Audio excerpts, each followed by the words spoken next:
Assalamualaikum warahmatullahi wabarakatuh. Selamat datang di Korkal Siniar, di mana semua suara bisa didengar. Teman-teman, wih keren ya studioku ya. Setelah sekian lama kita keliling-keliling dan sampailah juga kita ke salah satu sekolah, dan ini adalah Ghost to School pertamanya Korkal Siniar, teman-teman. Dan kali ini untuk dan ini juga jadi salah satu episode spesial karena bertepatan dengan kita tag hari ini, itu adalah peringatan Hari Guru Nasional tahun 2025. Apakah ada kepentingan atau ada kaitannya dengan teman-teman penonton sekalian ya? Tentu saja ada, karena kita semua tidak akan bisa, saya tidak mungkin bisa ada di sini, si Fajar tidak mungkin bisa pegang kamera, Pak Pemret kita Bang Ian tidak mungkin bisa jadi Pemret kalau tidak ada guru ya, betul ya. Dan saya sudah bersama dengan dua orang guru dan satu orang siswa ya. Kita bakal ngobrol-ngobrol seputar tema Hari Guru Nasional. Tapi bukan Korkal Siniar namanya kalau nggak mancing-mancing pinggir jurang ya.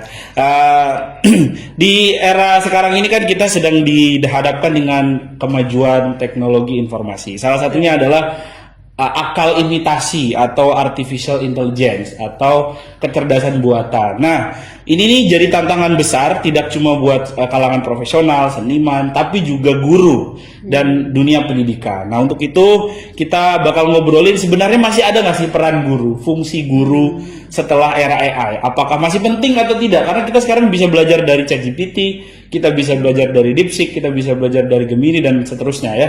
Bahkan ada paket-paketnya tuh sekarang ya, harganya murah banget ya. Itulah. Tapi kita bakal nanya, kita bakal ngobrol bersama dengan, saya udah bersama dengan Kepala SMA Negeri 10, ya. Ibu Made. Ibu Made, apa kabar Ibu? Baik Mas Eko, terima kasih sudah. Jadi Eko nama saya. Rusdi nama saya. Rusdi.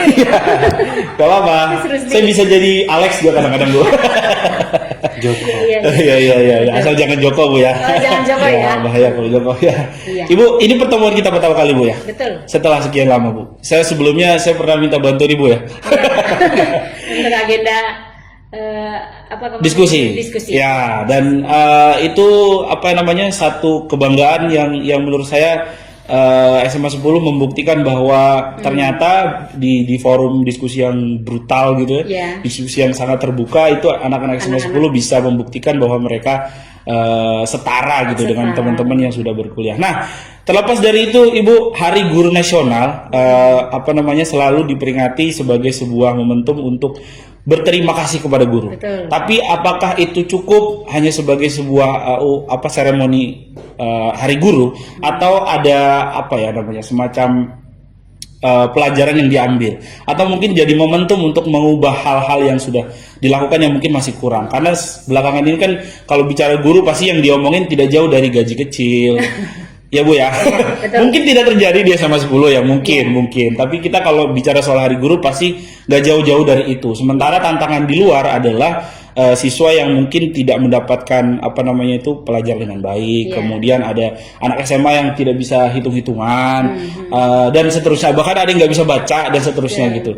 Nah, Ibu sebagai kepala sekolah di sebuah sekolah yang saat ini jadi salah satu barometer pendidikan di Kalimantan Timur gitu ya. Satu dari sedikit sekolah yang mungkin paling banyak dibicarakan. Yes. Kalau ngetik pendidikan Kalimantan Timur itu paling di atas pasti SMA 10 gitu ya.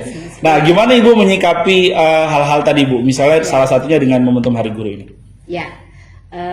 Momentum Hari Guru itu sebetulnya adalah momentum refleksi ya. Adalah jeda bagi guru dan semua pihak untuk berpikir ulang tentang peran seorang guru. Nah, Hari Guru ini juga menjadi momentum untuk menyadarkan bahwa peran guru itu sangat besar dalam pendidikan. Meskipun ya sekarang ada AI, internet banyak, akses belajar mudah, tetapi peran guru menjadi penyaring hoax, menjadi pendamping karakter itu sangat penting. Jadi momentum Hari Guru itu adalah momen untuk berefleksi semua pihak bahwa bagaimana peran guru itu sangat penting. Oh, itu dia. Jadi pendamping yang paling penting Bu ya. AI mungkin bisa dipelajari siswa, tapi harus ada yang mendampingi. Penyaring hoax itu. Penyaring hoax. Konkretnya gimana tuh? Perasaan. Maksudnya ada banyak informasi ini di guru bisa menjadi salah satu validatornya ya. Oke. Bahwa mungkin bisa dipastikan ke guru terkait bidang-bidang tertentu yang menjadi spesifikasi kualifikasi gurunya, Oke. bisa ditanyakan. Misalkan kalau misalnya menjawab nih matematika, Siap. ada ini kan kalau di AI langsung muncul aja tuh jawabannya, bisa didapatkan. Betul, ya. Nah, prosesnya gimana dapatkan itu? Nah, itu bisa. Oh, itulah tugasnya guru. Bisa pastikan oke. ke gurunya lagi. Siap. Gitu. Ibu Made kan kepala sekolah ya Bu ya. Memang kepala sekolah masih ngajar Bu sampai hari ini Bu? Sebetulnya kepala sekolah itu mulai tahun 2024 itu ditetapkan sebagai tenaga pendidikan. Oke. Namun sebelum dia menjadi kepala sekolah dia harus berasal dari guru, itu persyaratannya. Oh, harus guru. Iya, harus guru untuk menjadi kepala sekolah. Tapi setelah dia berperan sebagai kepala sekolah ada namanya fungsi manajerial. Nah, fungsi manajerial ini yang dia itu tidak lagi mengajar, tetapi ada banyak juga kepala sekolah yang masih mengambil peran mengajar karena keterbatasan guru dan lain sebagainya. Tapi jiwa guru itu masih ada di dalamnya karena sebelumnya seorang kepala sekolah itu adalah seorang guru. Harus dari seorang guru supaya Harus dari guru. mengerti bagaimana mendidik. Nah, tidak hanya mengajar ya. Jadi nggak mendadak gitu Bu ya, tapi Ya. mendidik ya. Oke. Nah, ngomong-ngomong soal guru ya, kan selain Bu Made saya juga udah bersama dengan Pak Tamrin. Ya, Husni Tamrin bukan ya? Abdul Rais. Oh, Abdul Rais Tamrin. Boleh pakai apa aja. Siap. Pak Tamrin, sebagai orang yang masih mengajar sampai hari ini gitu ya, tantangannya Pak, yang mungkin dihadapi oleh guru-guru hari ini gitu. Kalau mungkin kalau di SMA 10 saya tidak bisa melihat bahwa ada tantangan mungkin kekurangan fasilitas, saya tidak melihat itu. Saya tidak melihat ada mungkin siswa yang dalam tanda petik kurang secara akademik, secara latar belakangnya, tapi jadi apa ya? Ibaratnya kan ini unggulannya Kalimantan Timur ada di sini. Nah, tantangannya apa gitu Pak? Yang ada di sini, apakah kemudian itu membuat guru-guru semakin mudah dalam mengajar atau justru sebaliknya? Sebenarnya kalau ditanya soal tantangan yang paling utama dari seorang guru, khususnya sama 10, apalagi setelah ada label sekolah Garuda Transformasi, sekolah unggulan adalah memastikan bahwa hak siswa untuk mendapatkan pendidikan yang layak, yang benar, itu nyampe benar ke siswanya. Jadi kita tidak hanya memastikan bahwa kita datang mengajar, terus tidak ada tindak lanjut bahwa siswa ini mengerti atau tidak, seperti itu. Itu jadi poin utama tantangan guru. Jadi kita perlu membuat meningkatkan kompetensi kita secara individu agar kompetensi kita itu bisa berguna bagi siswa kita, dan kita harus pastikan bahwa apa yang kita berikan itu benar-benar nyampe kepada siswa. Terus kedua itu adalah kita tahu ya sekarang ini era di mana globalisasi informasi itu banyak banget masuk ke sekolah tanpa filter sama sekali kayak gitu. Jadi kita sebagai guru tantangan utamanya memastikan bahwasanya sebesar apapun pengaruh luar itu tidak merubah jati diri kita sebagai orang Asia, khususnya orang Indonesia yang terkenal dengan baik budi dan bahasa seperti itu. Jadi memastikan karakter mereka itu stay on the track. Oke. Ya. Berat juga ya Pak ya. Berat juga. Karena mohon maaf kan biasanya ya kalau kita berhadapan dengan teman-teman media ya, terutama kami gitu, biasanya selalu dihadapkan dengan kejadian di mana ada mungkin orang tua siswa yang datang ke sekolah karena bullying, kemudian ada lagi mungkin fasilitas kurang, dan seterusnya. Itu terjadi di luar Samarinda biasanya gitu. Nah, kemudian ketika di SMA 10 ternyata justru yang tantangannya justru lebih kompleks dari itu gitu Pak ya. Ketika fasilitas tersedia, secara akademik juga siswanya juga baik. Tapi kalau melihat dari apa yang sudah Bapak jalani selama ini Pak, siswa yang punya karakteristik, mungkin saya tidak ingin bilang lebih pinter ya, tapi mungkin secara model lebih cukup gitu mungkin daripada teman-teman yang di luar Samarinda atau di luar SMA 10. Ada kekhasan nggak Pak dari mereka Pak? Mungkin jauh lebih kritis atau mungkin jauh lebih pertanyaannya jauh lebih susah dijawab atau gimana Pak? Kalau secara, ini kan saya sudah masuk ke tahun ke-12 mengajar di SMA 10. Wow, tahun ke-12 Pak ya? Lumayan lama, tapi saya masih terus berproses. Nah, jadi berdasarkan pengalaman pribadi saya, SMA 10 itu karakternya unik. Oke. Jadi kalau dulu saya dampingin lomba, itu kalau kita masuk ke ruangan, pletak, itu orang langsung nengok ke belakang, bubuan Semarit masuk kayak gitu. Oke. Jadi value yang diciptakan dari dulu tentang atau branding yang diciptakan dari tentang anak Semarit adalah anak-anak yang cerdas dan juga punya gairah belajar yang tinggi. Itu tuh sudah terbentuk dari awal sehingga ambis mereka sebutnya. betul Ambis dan belajar. Anak-anak ambis. sehingga saya bisa ceritakan bahwasanya kita ini kan dari sistem zonasi sekarang kita terima semua. Jadi yang paling pintar ada sampai yang mungkin belum pintar itu ada. Tapi Biar saya ngomong Pak, yang paling goblok ya. bapak ini Iya. yang belum Ada yang pintar belum- seperti itu. ini Maksudnya ngomong adalah dulu dia nih. cerdas di bidang tertentu seperti itu. Oke. Sementara tuntutan kita kan harus cerdas di bidang semua di semua Di bidang semua ada di bidang. SMA 10 nih. Betul. Sehingga gap ya peran guru di sini adalah memastikan bahwa gap antara yang paling pintar ini sama yang paling bawah ini tidak terlalu jauh. Oh, Sehingga oke. misalnya nih saya ternyata yang tidak pintar matematika karena saya berada di lingkungan yang luar biasa ambis, maka saya termotivasi nih. Saya mau nggak mau harus kerja keras juga sehingga nanti pas rapotan ya yang paling tinggi 95 ya saya 80 lah paling banter kayak gitu. Nah sehingga Itu testimoni anak-anak. karakter yang paling nyata dan saya tuh melihat dan mengalami sendiri seperti itu. Oke, jadi yang istilahnya yang kayak saya nih ya, yang bodoh-bodoh nih ya, karena berteman sama yang pinter-pinter, yang ambis-ambis, Belum bodoh, belum bodoh. Sudah Pak, sudah bodoh. Karena yang berteman sama yang pinter-pinter, yang ambis-ambis jadi ke bawah gitu Pak. karena lingkungannya yang membentuk dia seperti itu. Oke, tapi saya penasaran. Ini kita juga punya punya siswa ya, salah satu siswa berprestasi dari SMA 10. Gimana kemudian ketika lingkungan itu secara tidak langsung memaksa kita secara pribadi untuk ke bawah suasana. Sementara bisa jadi suasana itu tidak kita inginkan banget nih gitu. Kita pengen sekolah ya udah santai aja, yang penting lulus gitu ya. Nah, siapa namanya? Kok aku lupa. Abisa. Abel. Oh ya Abel. Abel udah pernah nongol di kota sini ya dulunya ya. Abel melihat itu gimana Abel? Apakah Abel dulu juga tergolong sebagai siswa yang biasa aja terus kemudian ke bawah ambis atau sebaliknya gitu? Silakan Bel. Kalau saya boleh cerita sedikit ya Kak. Banyak gak apa-apa, banyak. Gak apa-apa. Background saya itu memang bukan berasal dari sekolah negeri. Jadi ketika saya SMA itu saya pindah ke sekolah negeri Oke. di SMA Negeri 10 Samarinda ini. Sebelumnya saya merasa kalau saya punya kemampuan lebih nih di bidang ini. Tapi kemudian saya masuk ke lingkungan yang baru, zona baru di mana saya menyadari ternyata kemampuan saya ini masih kurang dibanding yang lain. Ternyata masih ada banyak Di atas orang langit yang ada mengejar langit ya. saya, ya Betul. benar tadi. Nah, benar apa yang tadi dikatakan Mr. Rais ketika saya berada dalam kondisi yang semuanya ini mau belajar, semuanya ini semangat gitu. Saya justru melihatnya sebagai hal yang positif, hal yang menantang. Saya juga jadi ingin seperti mereka, saya jadi ingin mengeksplor lebih, saya ingin punya pengetahuan yang lebih banyak. Jadi justru timbul, kalau saya bilangnya justru love of learning. Jadi Love of kemauan learning. untuk terus belajar gitu. Karena ilmu itu nggak akan pernah cukup ya Kak. Kita terus belajar di dalam hidup ini. Betul. Tapi ada ini nggak? Ada kayak perasaan, aduh bisa santai nggak sih gitu? Ada perasaan gitu nggak? Atau saya aja yang kayak gitu ya?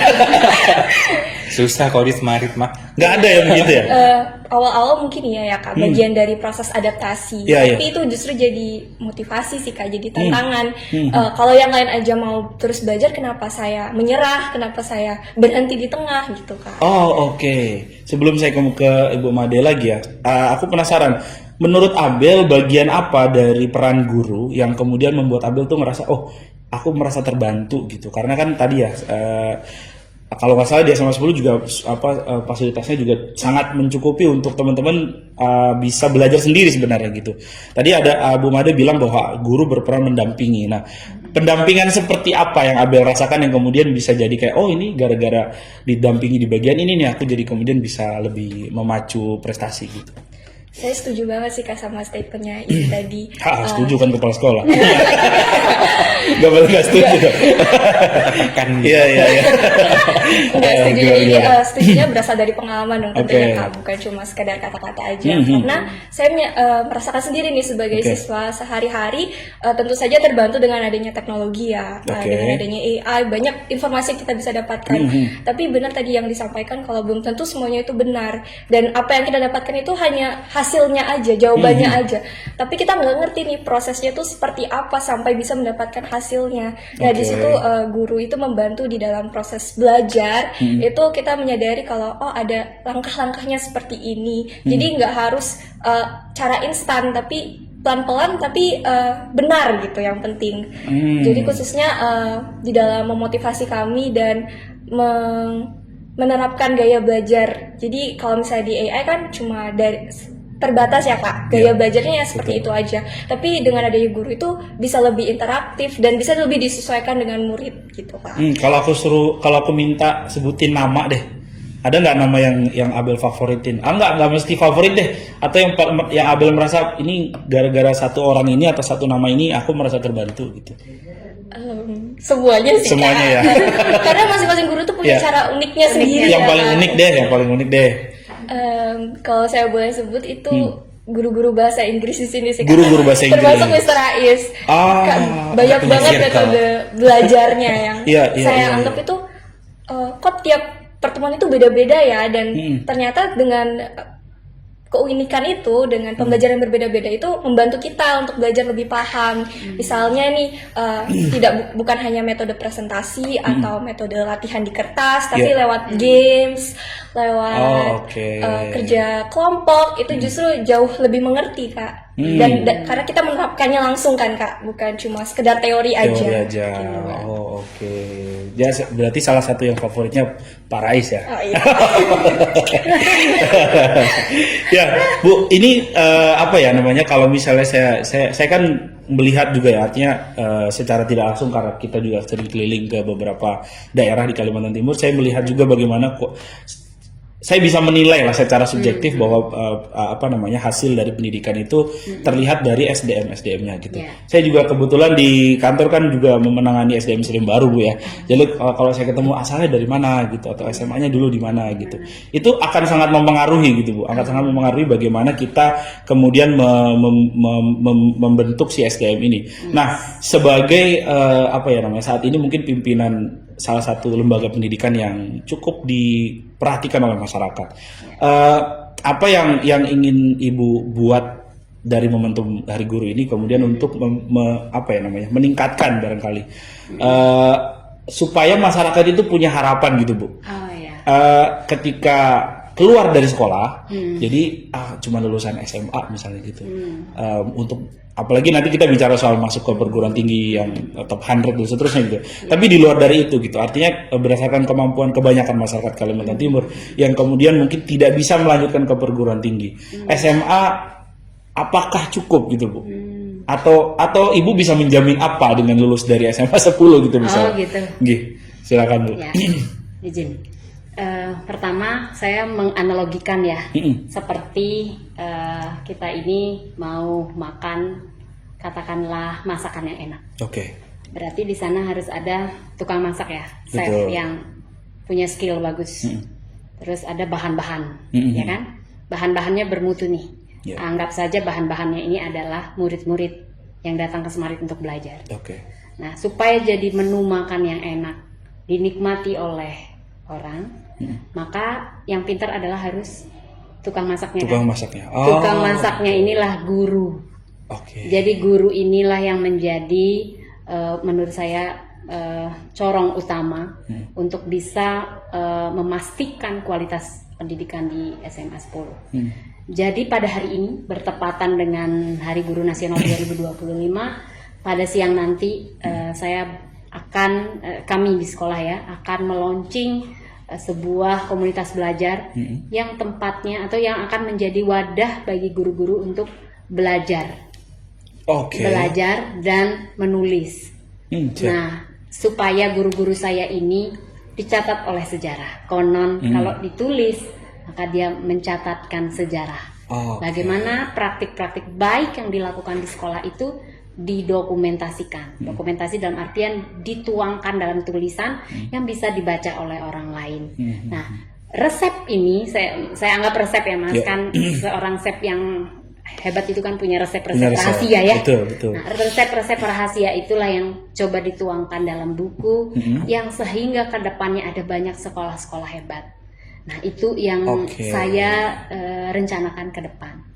Apa yang bisa dipastikan dari lulusan SMA 10? Tentu karena diolah oleh tukang masak yang hebat, oleh guru-guru yang hebat, maka masyarakatlah yang pantas menilai bagaimana menu makanan yang dicicipi atau bagaimana melihat karakter anak SMA 10. Jadi saya mengumpamakan seperti itu. Oke. Nah, sehingga apa yang bisa dijanjikan dari SMA 10 adalah karakter yang baik, pendidikan yang maksudnya kualitas pembelajaran yang bagus, Oke. dan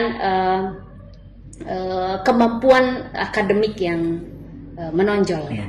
Itu sih Mas yang Oke. bisa dipastikan. Iya. Nah, tentunya itu kan ditopang sama kurikulum yang oke, guru yang oke, dan fasilitas yang lain. Iya. Tapi semua oke itu kalau gurunya nggak oke, nggak bisa. Makanya yang menjadi poinnya di Hari Guru Nasional ini adalah gurunya. Kita beri ruang, kita beri wadah untuk punya hari belajar guru. Hari belajar guru. Ya, setiap minggu sekali. Jadi nggak cuma murid yang belajar. Iya. Jadi guru juga belajar seminggu sekali hari belajar guru kita. Oke, Bu.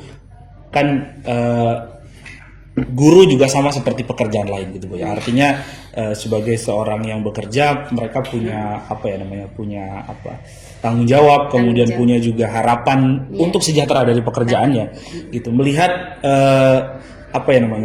keinginan seorang pimpinan, misalnya melihat keinginan seorang kepala sekolah untuk menciptakan iklim belajar yang baik dengan cara memberikan kesempatan untuk guru untuk belajar gitu.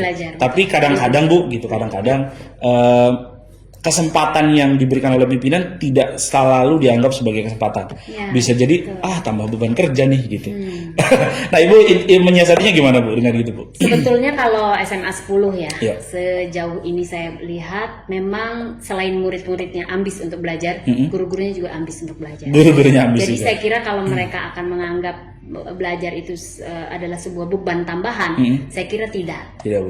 Maksudnya mungkin kalaupun ada itu di hati kecil Bapak Ibu, mungkin 1-2 orang yang kalau kita lihat prosentasenya itu sangat kecil. Sangat kecil. Sama kayak di murid juga kita tidak menutup mata bahwa murid juga akan ada yang kenapa nih semarit belajar, terus kenapa nih? Iya. Tapi itu kan kecil, artinya itu ada tapi kecil, sama juga di guru. Tapi saya optimis sebagai kepala sekolah bahwa memberi ruang kepada guru untuk belajar adalah untuk tujuan memperbaiki kualitas pembelajaran. Dan itu hak mereka, Bu ya? Hak mereka. Oh. Jadi saya menganggap juga gini Mas, belajar itu bukan tentang hanya hak, tapi juga kewajiban. Kewajiban. Nah, kalau misalkan hak, maka kewajibannya ada di orang lain. Saya gini, oke. Mas berhak hidup, Siap. maka saya berkewajiban menjaga supaya Mas tidak terjadi sesuatu pada Mas. Oh, oke. Kan itu hak dan kewajibannya. Siap. Mas berhak belajar, berarti saya kewajiban untuk menyediakan proses belajar, kan gitu. Oke. Padahal belajar itu enggak gitu. Belajar itu adalah hak dan kewajiban yang satu paket, seperti keping koin Oh, oke. yang dia punya dua sisi. Jadi belajar itu kita punya adalah hak bagi kita untuk belajar,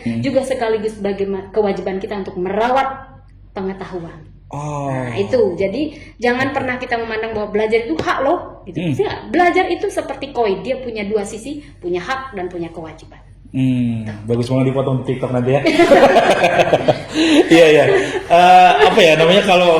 Kalau bicara soal guru gitu, Bu ya. Iya. Pasti kan ya yang seperti saya ulang-ulang beberapa kali soal kesejahteraan dan seterusnya. Iya.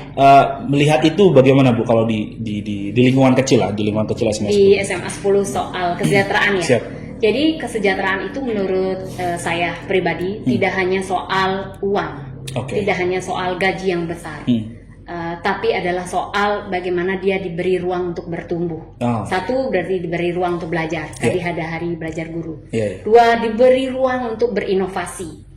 Tiga, diberi ruang untuk mengatur pembelajarannya sebaik yang beliau mampu.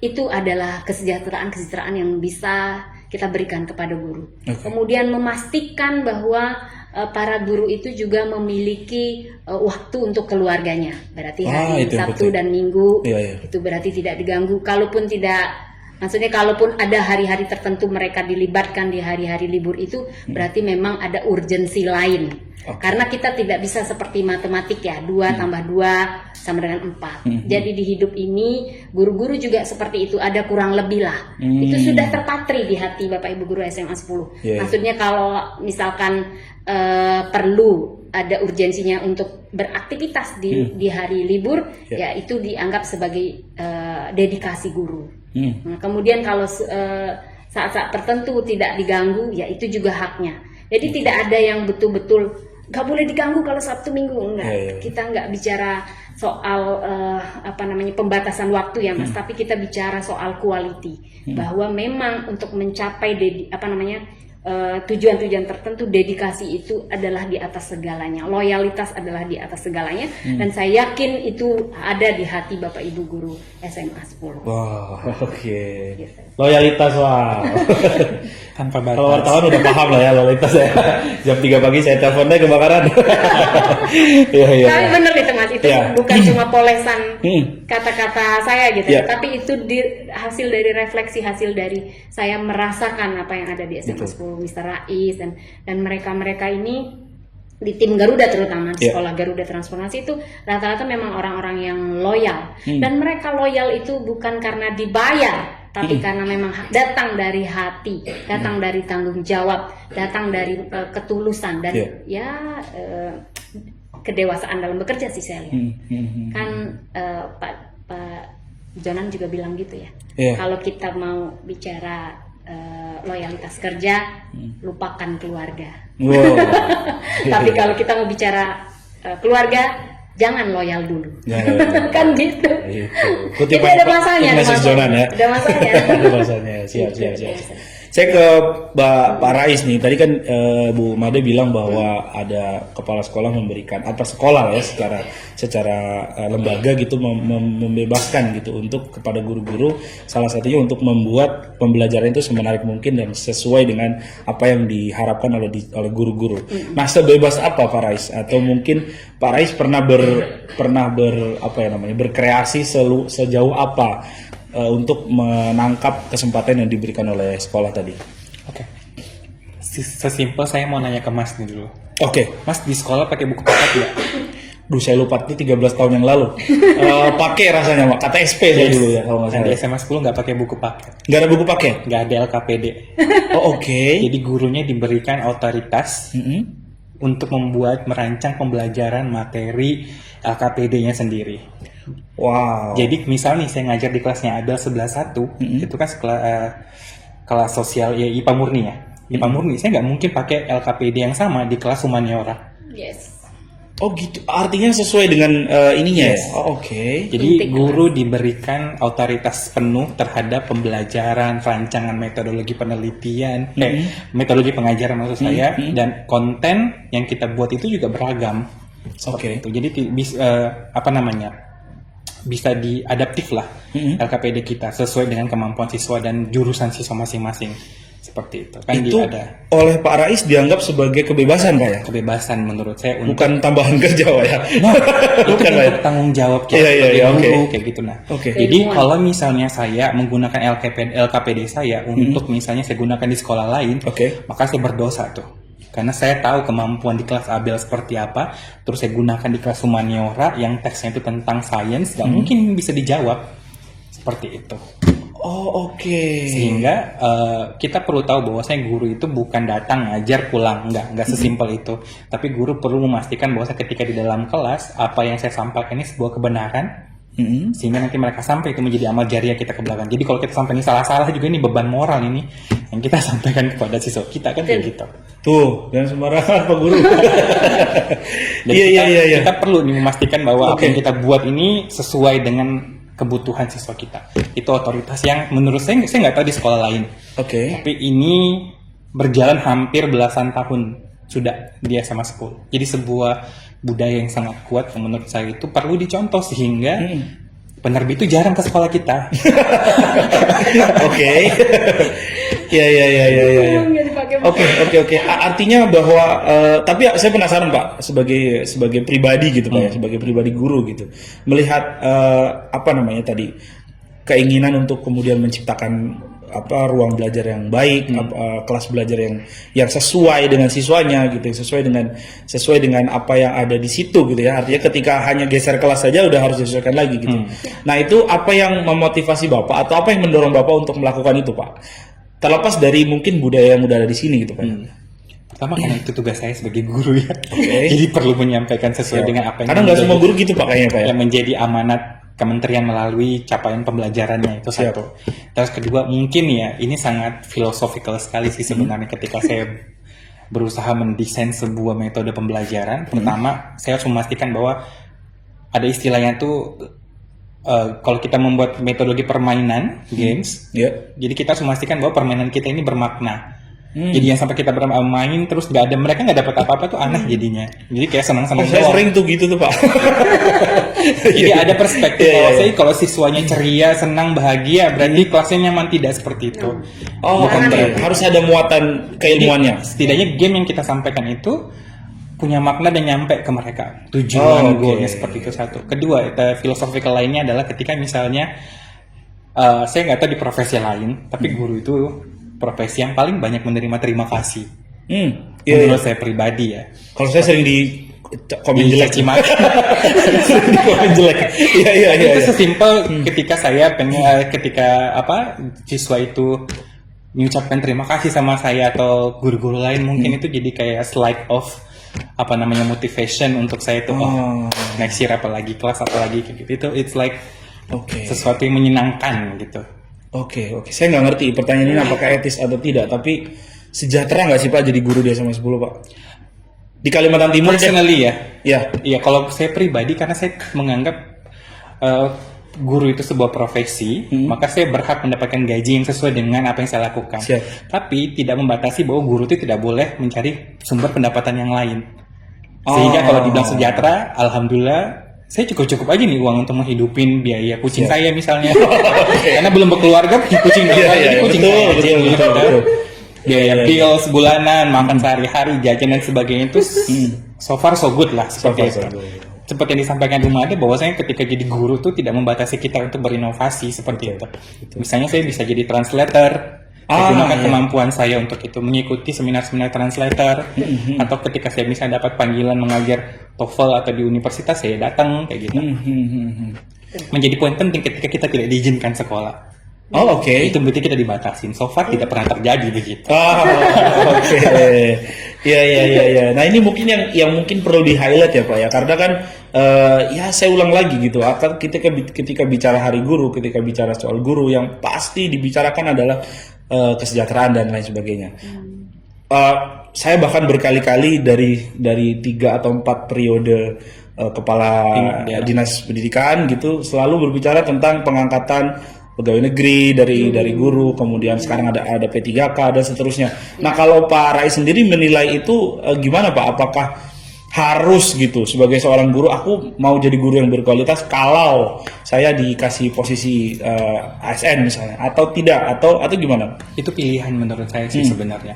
Tapi kita tidak punya hak untuk menjustifikasi bahwasanya ketika guru itu menuntut biaya lebih itu dianggap tidak berkompeten, tidak banyak maunya dan sebagainya. Tidak, karena memang kebutuhan guru itu kan per individu itu beda-beda tuh. Kayak saya secara individual belum berumah tangga ya, kemampuan saya untuk pendapatan saya saat ini ya sangat-sangat cukup seperti itu. Tapi mungkin ada beberapa oknum guru yang mungkin butuh lebih karena anaknya 11, ada tanggung jawab seperti itu.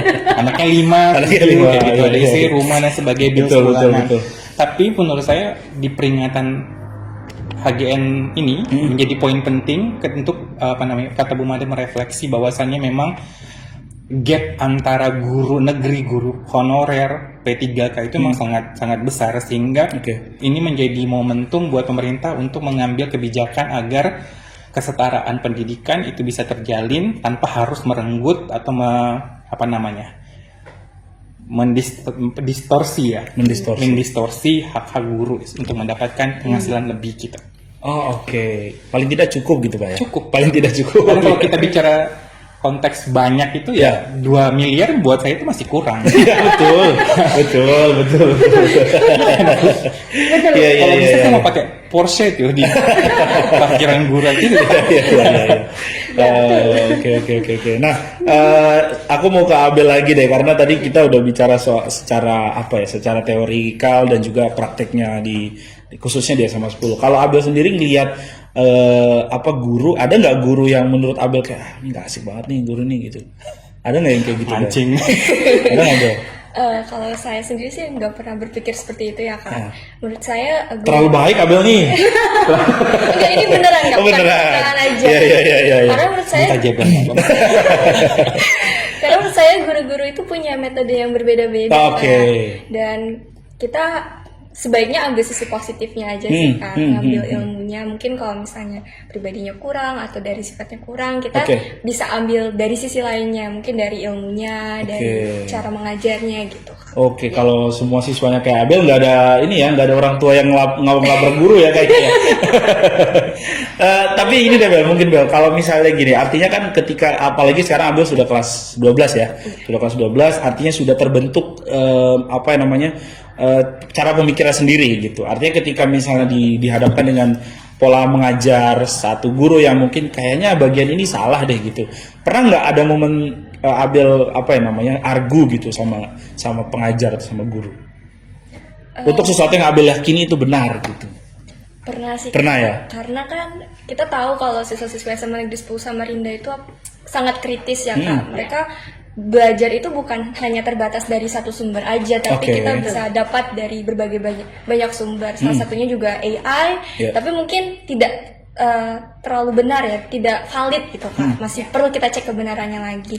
Nah itu bisa saya dari pembelajaran di kelas itu sering kali terjadi argumen-argumen gitu kan. Dan menurut saya itu wajar sih Kak, karena kita punya keyakinan masing-masing kan. Tetapi yang lebih penting itu bukan kebenarannya sih Kak, tapi proses belajarnya itu Kak. Jadi mungkin menurut guru itu benar, tapi menurut kita itu kurang tepat gitu Kak. Iya. Pernah baper nggak Bel?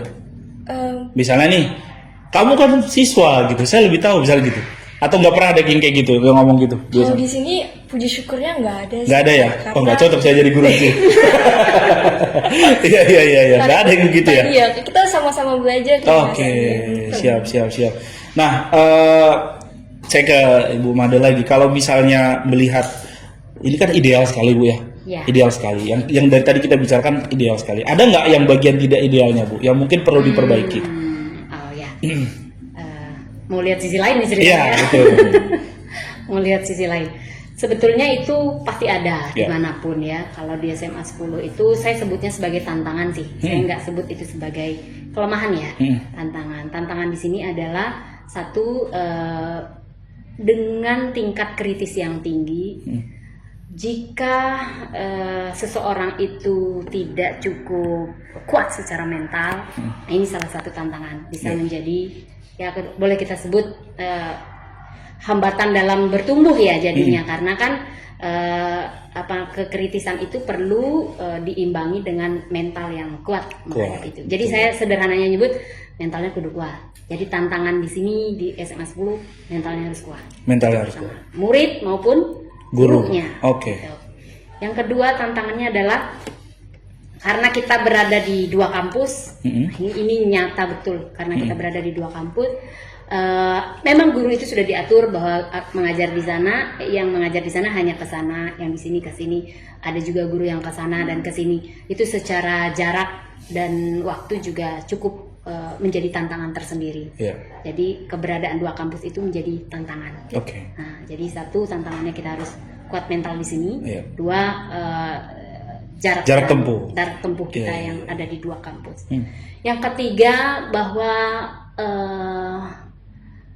kita betul-betul di SMA 10 itu harus on the track. Maksudnya gini, ini tantangan juga Mas menurut saya.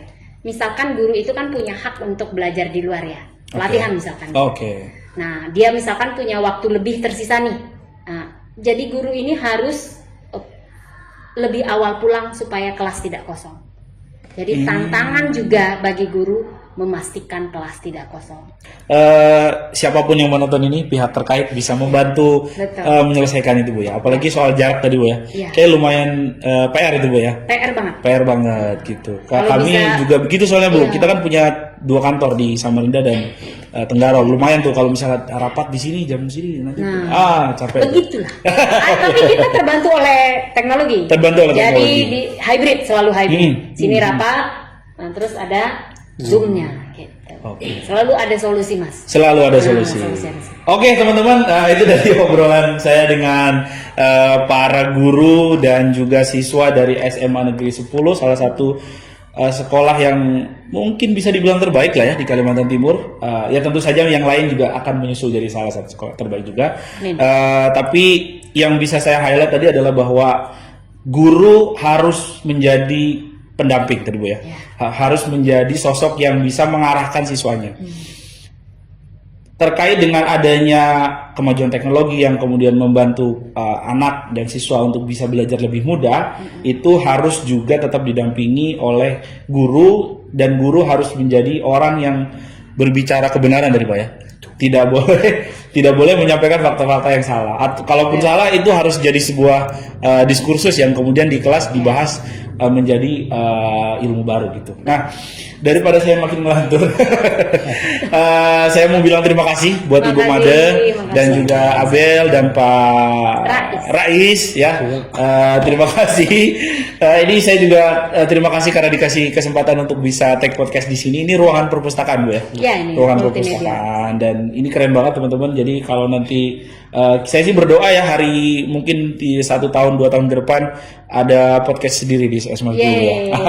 Amin. Ya, Abel, apakah akan melanjutkan kuliah di mana nanti? Sudah kepikiran? Sedang diusahakan. Sedang diusahakan. Diperjuangkan. Diperjuangkan. Karena pemerintah provinsi kan sudah memfasilitasi ya. Mudah-mudahan bisa ke top 100 tuh ya. Oke. Top 100-nya Unmul masuk nggak sih? Enggak ya?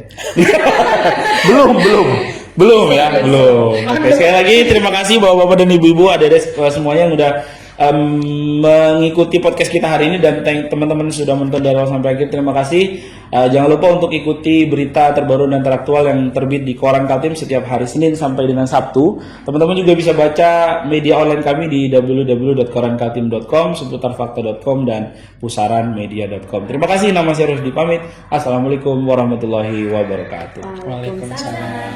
Terima kasih. Terus deh, makasih.